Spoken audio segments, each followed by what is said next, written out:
30 moedas de prata. O preço de um escravo. O preço da traição mais famosa da história. Mas e se eu te dissesse que Judas Iscariotes pode não ter sido o vilão que todos pensam? Por quase 2000 anos, o nome Judas se tornou sinônimo de traição. Mas quem realmente foi esse homem? Por que ele fez o que fez? E mais importante, será que entendemos toda a história? Hoje vamos investigar os fatos, as teorias e os mistérios por trás do discípulo que entregou Jesus. Judas Iscariotes. O nome já revela muito. Iscariotes provavelmente significa homem de Queriote, uma cidade na Judéia. Isso fazia dele o único discípulo que não era da Galileia. Ele era um estranho no grupo desde o início. Dos 12 discípulos, Judas tinha uma posição especial. Ele era o tesoureiro. Jesus confiava nele com o dinheiro do grupo. Isso nos mostra que Judas não era apenas mais um seguidor. Ele tinha responsabilidade, tinha confiança de Jesus. Mas já havia sinais de problema. João escreve que Judas era ladrão e, tendo a bolsa, tirava o que nela se lançava. A ganância já estava lá, crescendo silenciosamente. Na última ceia, algo extraordinário aconteceu. Jesus lavou os pés de todos os discípulos, incluindo os pés de quem ia traí-lo. Imaginem o peso desse momento para Judas. Foi então que Jesus fez o anúncio que gelou o sangue de todos. Um de vocês me trairá. Os discípulos se entreolharam, perguntando: Sou eu, Senhor? Mas Jesus já sabia. Ele sempre soube. Jesus molhou o pão e deu a Judas, dizendo: O que você vai fazer, faça depressa. E a Bíblia diz algo arrepiante. Então, após o bocado, entrou nele Satanás. Este foi o momento exato em que Judas selou o seu destino. Judas não foi procurar os sacerdotes no desespero. Ele foi com um plano.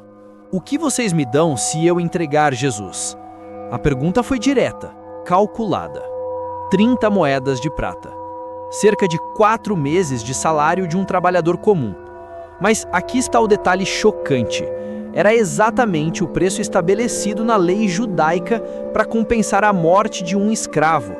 Os sacerdotes estavam literalmente colocando o preço de um escravo na cabeça de Jesus. E isso havia sido profetizado 500 anos antes pelo profeta Zacarias. Pesaram-me 30 moedas de prata, este belo preço porque fui avaliado por eles. Coincidência? Os primeiros cristãos não achavam. Era madrugada, Jesus estava orando no Getsêmani quando as tochas apareceram. Soldados, guardas do templo, uma multidão armada. E à frente, Judas. O sinal havia sido combinado. Aquele que o beijar é ele. Um beijo, gesto de amor, respeito, saudação entre mestre e discípulo, transformado no símbolo máximo da traição. Mas reparem na resposta de Jesus: Amigo, para que vieste? Amigo. Mesmo no momento da traição, Jesus chamou Judas de amigo. Que peso essas palavras devem ter tido na consciência de Judas? Quando Judas viu que Jesus foi condenado à morte, algo se quebrou dentro dele. A Bíblia diz que ele se arrependeu. Não era remorso comum, era uma dor devastadora. Ele correu de volta aos sacerdotes. Pequei, entregando sangue inocente. Mas eles foram frios. Que nos importa? É problema seu. Os mesmos que o pagaram, agora o desprezavam. Judas jogou as 30 moedas no chão do templo e saiu. O dinheiro ficou lá, manchado de sangue simbólico. Os sacerdotes não podiam colocar dinheiro de sangue no tesouro sagrado. Que ironia! Mateus diz que Judas se enforcou. Atos diz que ele caiu e o seu corpo se rompeu. Duas versões da mesma tragédia. Um homem destruído pelo peso da própria traição. Mas por que Judas fez isso? Existem 3 teorias principais. Primeira, a ganância. A explicação tradicional. Judas era ladrão, movido pelo dinheiro. Segunda, a decepção política. Judas esperava que Jesus fosse um líder militar. Quando percebeu que Jesus não ia estabelecer um reino terreno, se decepcionou e o entregou. Terceira, o cumprimento profético. Judas foi um instrumento necessário no plano divino. Sem a traição, não haveria crucificação. Sem crucificação, não haveria salvação. Mas aqui está a pergunta que incomoda.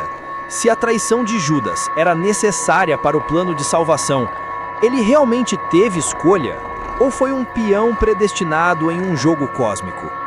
A história de Judas não é apenas sobre traição. É sobre escolhas, arrependimento e as consequências irreversíveis das nossas decisões. Talvez Judas não fosse o monstro que pintamos, mas um homem que fez a escolha errada no momento errado. E você, o que pensa? Judas foi vilão ou vítima? Deixe sua opinião nos comentários. E se gostou deste mergulho na história bíblica, se inscreva no canal porque temos muito mais mistérios para desvendar juntos.